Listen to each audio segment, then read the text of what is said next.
I'm very glad to be here because we, the Horizon 2020 project Tracer, are actually in the middle of our action. So we can already share our first experiences and, let's say, big messages, which I think are of high importance. We also have over 100 participants at this event, which shows that a topic is really a hot topic. And the discussion is very much needed and useful. So as I have limited time to speak, I will try to go quickly through slides and highlight our key messages and takeaways.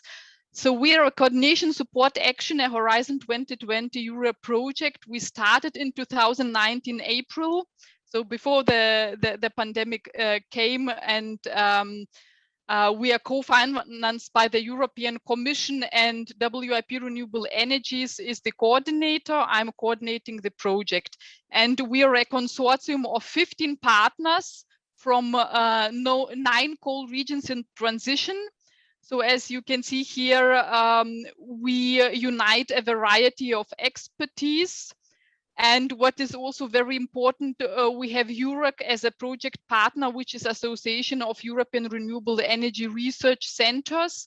So we also have quite some activities on financing that are ongoing in Brussels so that we can help our regions to communicate with the European Commission and ensure that the processes really help the local people in the regions. So here you can see our 9 coal regions in transition, very different ones. I will not go into details. You can check also later our target regions and more information about them. I will stick to the main messages. Our Tracer project basically is a soft project because we need involvement of stakeholders in all these different regions. This is very important. We want to assist regional actors via our regional partners to develop some shared visions, which are aggregated by local population. And also at the end of the project, so next year, we want to develop research innovation strategies for smart specialization. So we want to support the ongoing European processes. We don't want to double the work. We want to support and to support the mainstream on the EU level.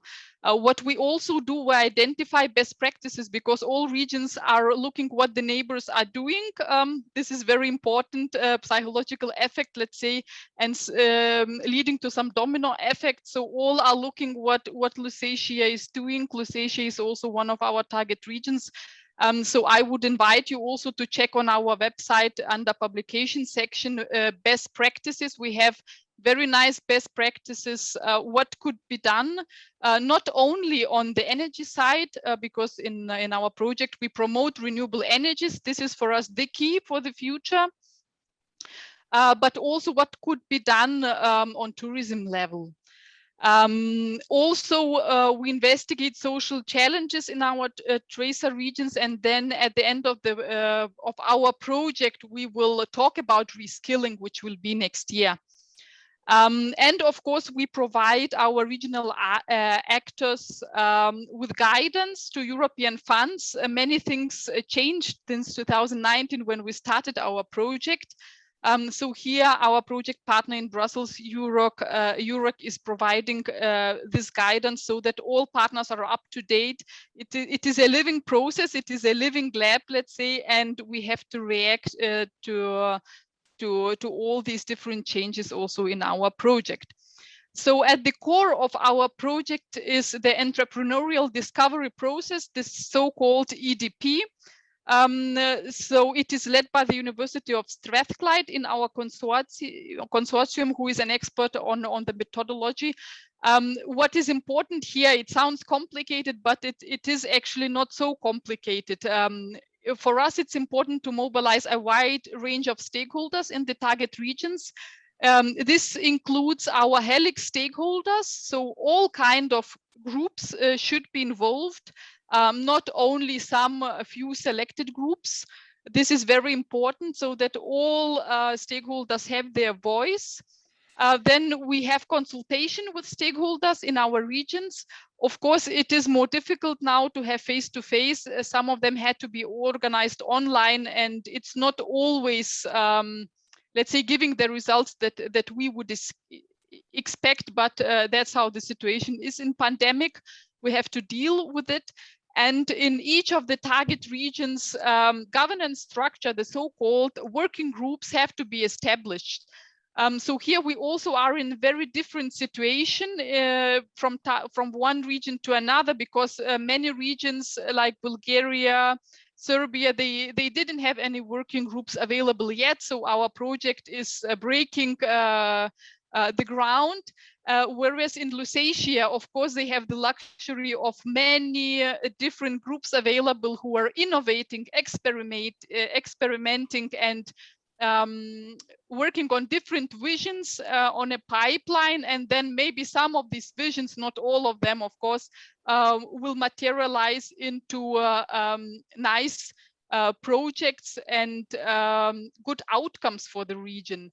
So developing shared visions in our TRACER project for transition is important, but of course it creates many conflicts because different groups have different priorities.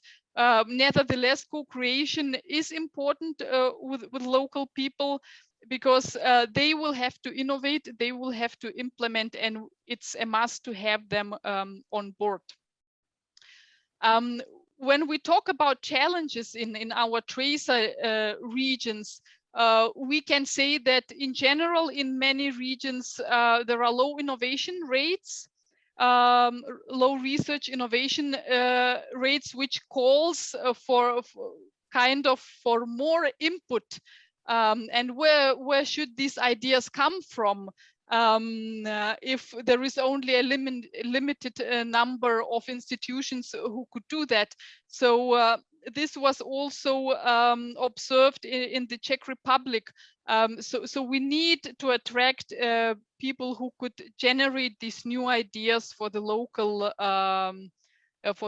areas.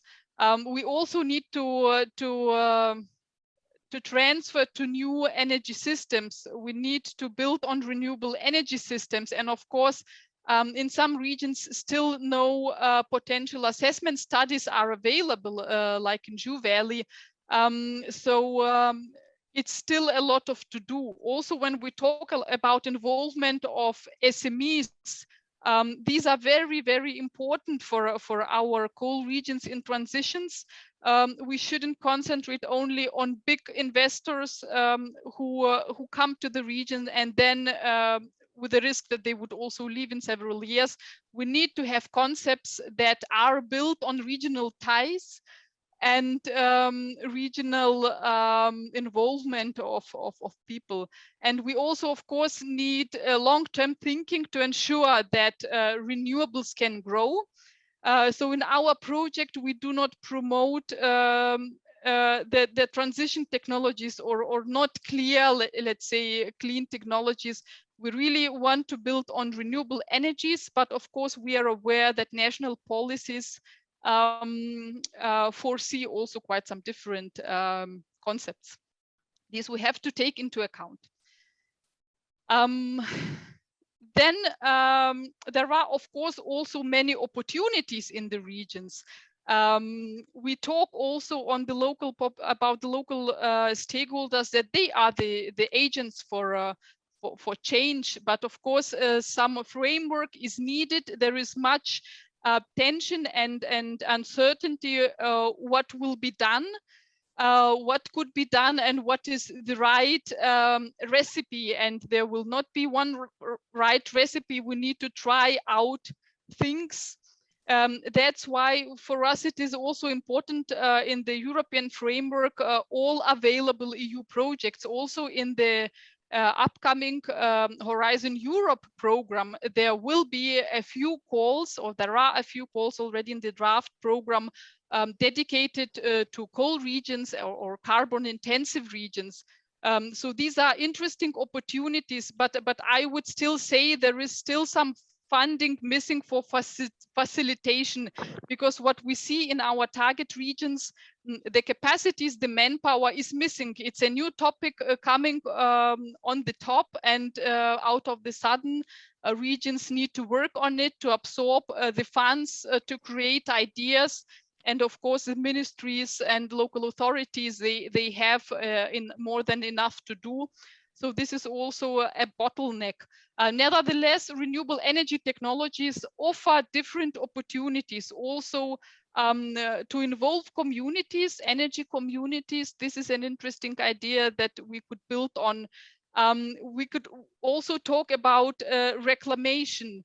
What could be done on these so-called moon lands that are for decades there, and we need to wake them up and put again new biodiversity and work with these areas. So like bioeconomy or energy crops could be an interesting option also to combine reclamation purposes with some limited also bioeconomy targets, so that we can have as many synergies as possible of interaction of different ideas. What I would also like to say is that, of course, the phase out in different regions will follow different pathways. As mentioned in LUSATIA, we have a co-creation luxury to create new ideas, because also lots of funding, 40 billion euro for 20 years was promised for the German coal regions that are affected. This is of course a lot of money, and when you can see here, LUSATIA is quite a specific area, having its own specificities, and it's rather a small region. And we can see that, of course, the mindset of the population in LUSATIA is strongly influenced by experiences of the past. And we can see already now that LUSATIA is not considered anymore a monostructure structured region. Many things have happened. They built on tourism, on innovation via SMEs, creating new renewable energy technologies, but of course they can allow experimenting because they have the financing there. And this puts another question, having enough funds for ideas. And I think if there are good ideas in the region, funding can be found. But also in our project, we want to create a pipeline of good projects that could be considered at the end of our project by regional stakeholders and politicians. So this is important to have enough in the pipeline, so that out of this pipeline, enough good ideas could be implemented. And for LUSATIA, we can say that never since the unification, and a peripheral region like LUSATIA was in the focus of debates on the national level, and never since the unification such a huge budget has been promised for a peripheral region. So this shows that in Germany, to show you, you can see some pictures, because we can learn from pictures better than from reports. You can see also here on the upper side, on the upper line, these are the pictures from our study tour in LUSATIA. So you can see the vineyard, which is placed on the IBA terraces, the so-called IBA terraces, and they have a nice reclamation tourism idea, attracting wine tasting and doing some reclamation on the area. In addition, you can see that one of the small SMEs is working on renewable energies and innovative ideas to create something useful for the region, something that can go into the future, into sustainable future. And you can also see the floating houses. This is one of the seas which was created as a reclamation activity. And now their tourism is active. They have a nice floating houses area where people can stay and enjoy the nature and the tourism activities in Lusatia. Okay. And just one sentence on the second line, you can see the innovative ideas in Wales.